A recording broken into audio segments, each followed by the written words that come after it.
Hello and welcome back to another episode of LMScast. My name is Chris Badgett and I'm joined with Mark Nelson. And today we're going to be talking about live streaming, how to do live streaming for online courses, membership sites, learning management systems, and more. Now, we ended up getting some unique experience with live streaming. And of course, it's an important part in our quest for creating better online education options and educating the community about what's out there and what's possible. But let's take it back a second and start with, what is live streaming? How would you define live streaming, Mark? Live streaming, it's just real-time interaction with people. So it can be one way, and you could live stream an event or live stream a podcast like we're doing right now. Or you could have a two-way conversation where you live stream with one or more people. And it's just real-time communication. Absolutely. And I think it's important to realize, I mean, we're all kind of used to perhaps using something like having a Skype call or doing some kind of voice over IP or video internet call. But when you put live streaming in the context of something else, that's more what we're talking about here, where it's embedded in whatever it is that we're teaching or an application that we're building or whatever goal we're trying to do with a web property or application. We're introducing a live stream component, which of course is really important for online education. It doesn't necessarily have to be just about clicking play on a bunch of videos that were recorded a long time ago. It doesn't mean you have to go all the way into live streaming is all that your online course is, but perhaps you want to blend in, you know, you'll have your passive video course, but then you'll also have like monthly live streaming broadcasts or, you know, two-way conversations. So there's just so much opportunity with live streaming. And with our web development company, the company behind LifterLMS, which is called codeBOX, you can find that at gocodebox.com. We've been recently built a live streaming solution for an auction management system. So there's all kinds of different ways you could incorporate live stream, but how does someone get started if they're first getting into live stream, Mark? Live stream's really taken off over this last couple of years, and especially in 2016, you're starting to see it a lot more with YouTube Live. Facebook has their own live streaming service. Everybody's kind of getting into it, and that's because it's becoming more approachable from a development standpoint. Things like Skype and Zoom have had live streaming for a long time, but to be able to put it into the browser and allow people to access it from their phones and tablets and desktops, and being able to have a reasonable latency, which latency is the time and delay between people communicating, we're really moving into a place where it's actually feasible. And really, live stream's always just been thought of as chat applications, business meetings or talking to your friends, or maybe team meetings, getting together, kind of bridging that gap. But I think the possibilities are really becoming endless now that it's becoming more of an approachable thing. So it's really easy to get started with live stream now. YouTube Live is probably the easiest, or even Facebook. YouTube Live, you can embed that into WordPress, and then you can just start up your channel and start sharing whatever you want to do. And I think it's really cool that entrepreneurs can start thinking about new ways to use live stream for interaction. So it's not just maybe a seminar, but maybe there's office hours that you're open, and it's just people can pop in and say hi and ask you questions, but you're actually physically there and there's this human touch element to it. Or even just live stream quizzing and discussions, and it's really cool. I think the things that we're going to come up with over the next few years are going to be amazing, and it's really going to become a big key role in online education. Absolutely.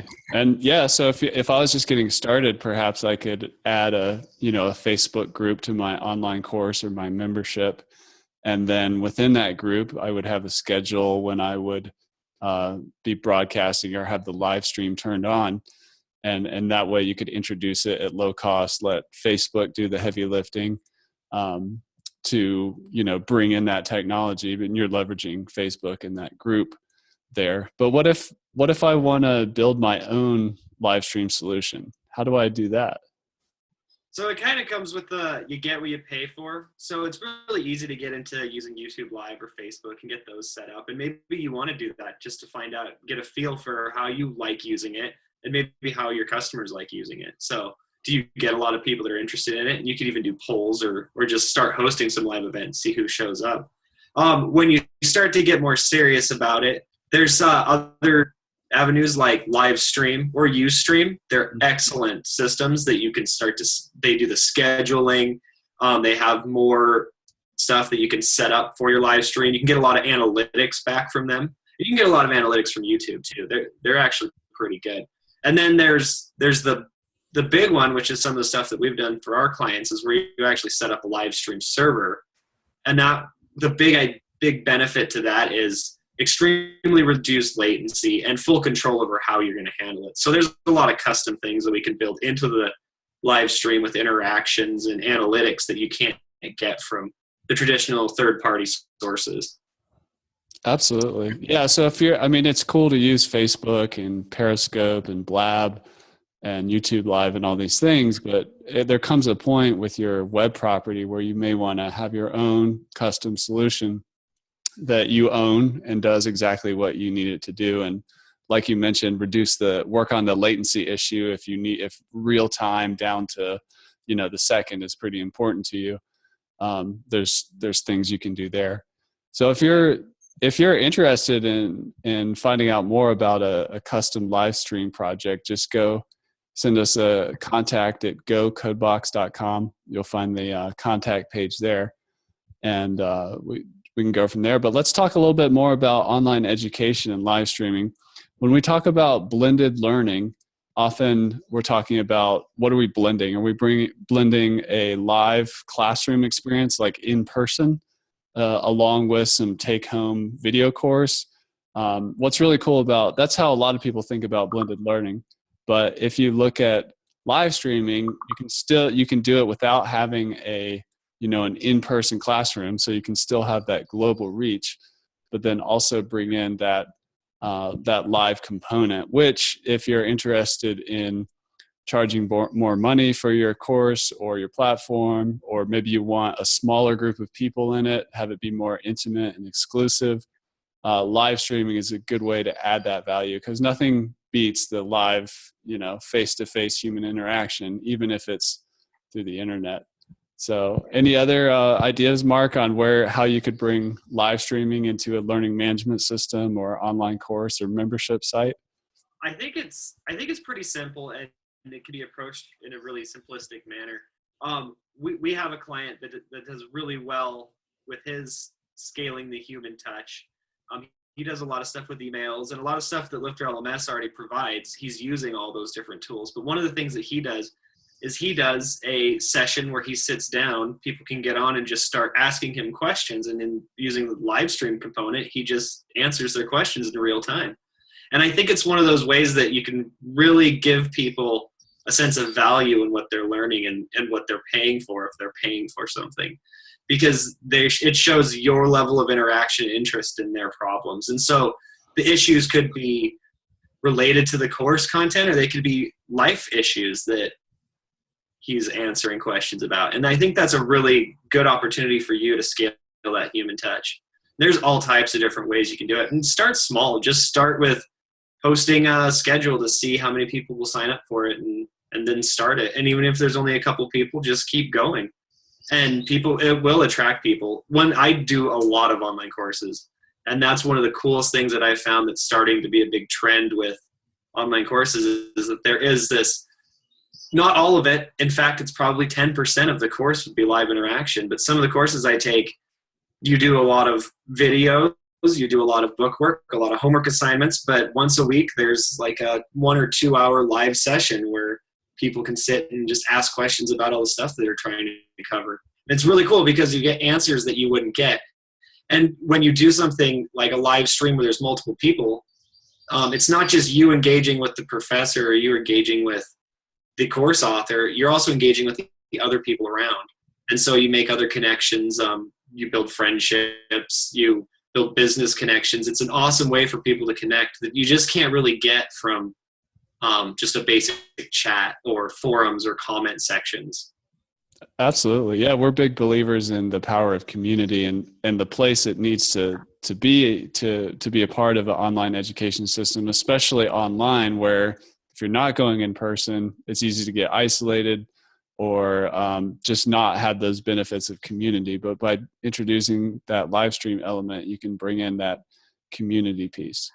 So that's awesome. And you know, think about it like a podcast or a YouTube video or whatever. What if you could get to the end of the video and raise your hand and start talking to the person there? It would become way more interactive. And some of the big buzzwords we hear today in online education and things that need to change in learning are adaptive learning and personalized learning. So what better way to adapt on the fly and change your role or your approach to teaching when you have live interaction from your students? You can see what's landing, you can see what's not landing well, and you can adapt on the fly to increase that engagement.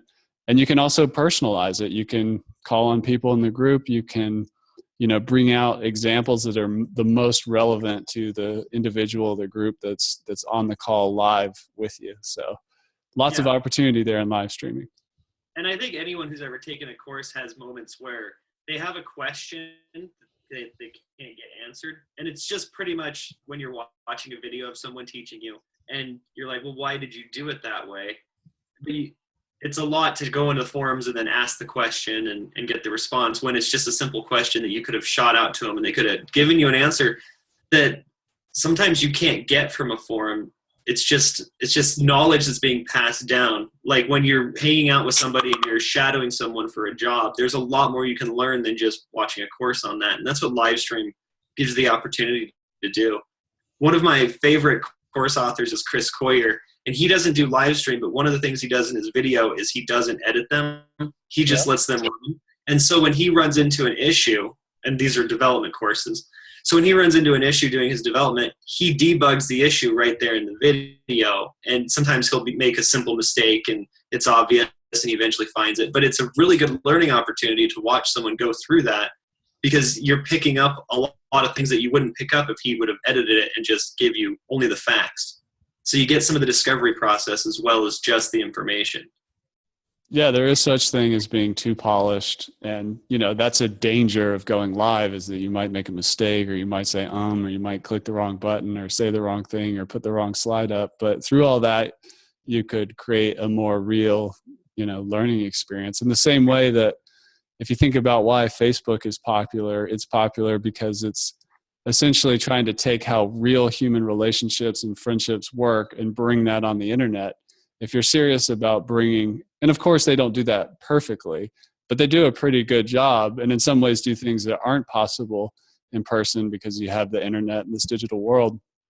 But if we're serious about online education, if we want to take how people actually learn in the real world and try to put that on the internet or on the World Wide Web, there's no way you could look at that without somehow incorporating the live component, because we're designed to learn through you know, mirror neurons and interaction with other people. So there's got to be some kind of live element if you want to really create the best possible learning environment. Yeah, I totally agree. And it's a lot of fun too. It's a cool way to meet the people that are taking your courses. So from your side, it's really beneficial. Absolutely. Well, that's awesome. Well, thank you for checking us out at this episode of LMScast. If you want to find out more about live streaming and discuss options for a custom project in that world, go to codebox.com. And thank you for listening. Thanks for coming on the show, Mark. And we'll catch you in the next episode. All right, thanks.